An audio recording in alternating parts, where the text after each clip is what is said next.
Hello दोस्तों, मैं हूँ सीमा। और मैं हूँ राधा। सीमा और राधा दोनों आपस में देवरानी जेठानी हैं। सीमा का पति एक बहुत ही बड़ी कंपनी में काम करता है। राधा का पति पास ही में एक छोटी सी दुकान में काम करता है। दोनों ही भाइयों की आय में ज़मीन आसमान का फ़र्क है। भैया, इस महीने मैं घर खर्च में ज़्यादा पैसे नहीं दे पाऊँगा। इस महीने दुकान में भी कुछ ज़्यादा बिक्री नहीं हुई, इसलिए मुझे बहुत ही कम सैलरी मिली है। कोई बात नहीं छोटे, इस महीने घर खर्च मैं चला लूँगा। माँ, इस महीने के घर खर्च के पैसे मैं आपको दे दूँगा। मुझे माफ़ कर दीजिए माँ, इस बार मैं घर के कार्य में कोई भी सहायता नहीं कर पाया। कोई बात नहीं बेटा, इकट्ठे परिवार में ये सब चलता है। माँ जी, सर्दियों का मौसम शुरू होने वाला है। इस बार बहुत सर्दी होने वाली है, तो मैं सोच रही थी कुछ सर्दियों की शॉपिंग कर लूँ। अरे बहू, ये तो बहुत अच्छी बात है। तुम ऐसा करना, दोनों देवरानी जेठानी एक साथ चले जाना। राधा ने भी शादी के बाद अभी तक कोई शॉपिंग नहीं की है। ठीक है माँ जी, हम दोनों एक साथ चले जाएंगे। अरे नहीं जेठानी जी, आप शॉपिंग कर लीजिए। वैसे अभी मेरे पास पिछले साल के बहुत कपड़े हैं।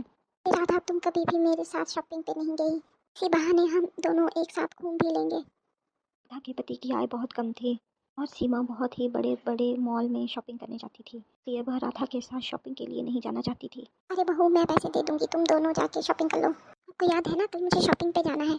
अरे हाँ हाँ, मैं ये कैसे भूल सकता हूँ। शॉपिंग ही तो तुम्हारा फेवरेट काम है। अच्छा, मुझे सुनाना बंद करो। सुन लो, मुझे शॉपिंग के लिए 40,000 रुपये चाहिए। ये 40,000 तो बहुत ज़्यादा है। साल में एक बार ही तो सर्दियों की शॉपिंग होती है। अच्छा, 40,000 ले लेना, पर कोशिश करना कि थोड़े कम ही पैसे खर्च करो। हो सकता है अगले महीने मेरी सैलरी थोड़ा लेट आए। तक तो समय पर आ गई, आगे भी आ जाएगी। मैं सोच रही हूँ सुबह जेठानी जी को शॉपिंग के लिए मना कर दूँ। पर क्यों भाभी तुमसे नाराज़ हो जाएंगी? से भी तुम अपने लिए कुछ नहीं खरीदती। जाओ इस बार शॉपिंग कर लो। जब भी शॉपिंग के लिए जाते हैं बहुत ज़्यादा खर्चा हो जाता है। अब क्या हो गया, मैं तुम्हें 5,000 दे दूंगा। जेठानी जी जिन बड़े बड़े मॉल में जाती है वहाँ पे तो बहुत ही ज़्यादा खर्चा हो जाता है। बाद में किसी नज़दीक की दुकान से जाके अपने लिए कुछ ले लूँगी। नहीं नहीं, भाभी नाराज़ हो जाएंगी।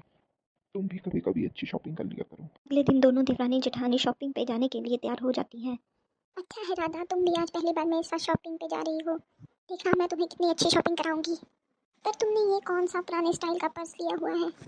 जाओ कोई ढंग का पर्स लेके आओ। अरे दीदी, ये भी अच्छा है, वैसे भी मेरे पास एक ही पर्स है, अभी तो नया ही है। राधा, तुम्हें अपनी फिक्र नहीं तो मेरे बारे में तो सोचो। लोग क्या सोचेंगे मेरे बारे में कि इसकी देवरानी कैसी ओल्ड फैशन चीज़ें यूज़ करती है। देखो, मैं तुम्हें अपना पर्स ला के देती हूँ। नहीं नहीं दीदी, ये वाला पर्स ही बहुत अच्छा है। चलो ठीक है, जैसी तुम्हारी मर्जी। इसके बाद दोनों देवरानी जेठानी शॉपिंग के लिए चली जाती हैं। वाह दीदी, ये तो बहुत ही बड़ी दुकान है। अरे सीमा, ये तो एक शॉपिंग मॉल है, इसके अंदर बहुत सारी छोटी छोटी दुकानें होती हैं। यहाँ तो सामान बहुत महंगा होता होगा। अरे उसमें कौन सी बड़ी बात है, मैं तो यहीं से शॉपिंग करती हूँ। दीदी, यहाँ तो बहुत ही महंगा सामान है, एक एक स्वेटर ही 5-5 हज़ार की है। अरे तो क्या हो गया, तुम्हें जो पसंद आता है खरीद लो। नहीं दीदी, मैं तो बाहर से ही सारी शॉपिंग करूँगी। ठीक है, जैसे तुम्हारी मर्जी। राधा, तुम्हें यहाँ से क्या लेना है? मैं सोच रही हूँ कुछ ऊन खरीद लूँ, मैं खुद ही घर पे अपने लिए स्वेटर बनाऊँ। ये आज के ज़माने में कौन इतने पुराने डिज़ाइन की स्वेटर पहनता है। दोनों बहुएं शॉपिंग करके घर वापस आ जाती हैं। अरे बहू, क्या क्या शॉपिंग करके लाई तुम दोनों? माझी, मैं तो पूरी 40,000 की शॉपिंग करके लाई हूँ। और आपके लिए भी एक बहुत प्यारी शॉल लेके आई हूँ, पूरे 10,000 की। जी, मैं सिर्फ ऊन लेके आई हूँ, मैं आपके लिए स्वेटर खुद ही बनाऊँगी। पर अरे वाह बहू, मुझे वैसे भी हाथ की बनी हुई चीज़ें बहुत पसंद है। और तुम्हारा सामान कितने का आया? माझी, पूरे 5 हज़ार में सारा सामान आ गया। अरे वाह बहू, तुम तो बहुत ज़्यादा बचत करती हो। पर आजकल के ज़माने में कौन ऐसे पुराने डिज़ाइन की स्वेटर्स पहनता है। वैसे भी जिसका पति जितना कमाता है उसी के हिसाब से खर्चा करना पड़ता है।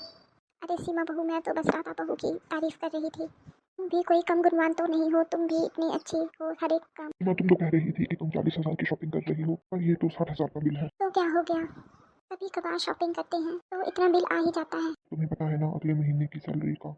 आज तक आ गई तो अगले महीने भी आ ही जाएगी। अगले महीने मैं तुम्हारे लिए भी शॉपिंग करूंगी। मैं अपनी एक स्वेटर में ही खुश हूँ।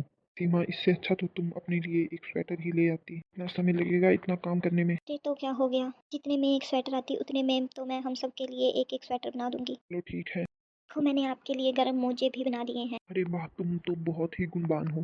तो बेटा, महीने की 10 तारीख हो गई, अभी तक तुम में से किसी ने भी मुझे घर खर्च के लिए पैसे नहीं दिए। मुझे तो अभी तक सैलरी ही नहीं मिली। माँ, मुझे भी अभी तक सैलरी नहीं मिली है। अरे तो फिर मैं घर खर्च कैसे करूंगी? घर में राशन भी खत्म हो गया है। सीमा, मैंने तुम्हें पिछले महीने कुछ पैसे दिए थे, वो कहाँ है? वो तो मैं अपनी सहेलियों के साथ घूमने गई थी, वहाँ खर्च हो गए। पहले तुमने इतनी सारी शॉपिंग की और अब घूमने के लिए सारे पैसे खर्च कर दिए। घर परिवार की भी कोई फिक्र है या नहीं? बहू को डांटो मत। और अब घर कैसे चलेगा? माँ जी, अगर बुरा ना माने तो मैं एक बात कहूँ। हाँ बहू, कहो। मेरे पास कुछ पैसे हैं, अगर आप चाहें तो मैं आपको वो पैसे दे देती हूँ पर राधा, तुम्हारे पास पैसे कहाँ से आए? जो आपने पिछले महीने मुझे पैसे दिए थे उसी से कुछ बचाए हैं। अरे वाह राधा, ये तो हमें बुरे वक्त से बचा लिया। हाँ राधा, मुझे माफ कर दो। मैंने सस्ते कपड़े खरीदने के लिए तुम्हारा मजाक उड़ाया था, तो तुम्हारी कंजूसी की वजह से हमारे घर का सामान आ पाया। सारा परिवार राधा की इस सूझबूझ की वजह से बहुत ही खुश था।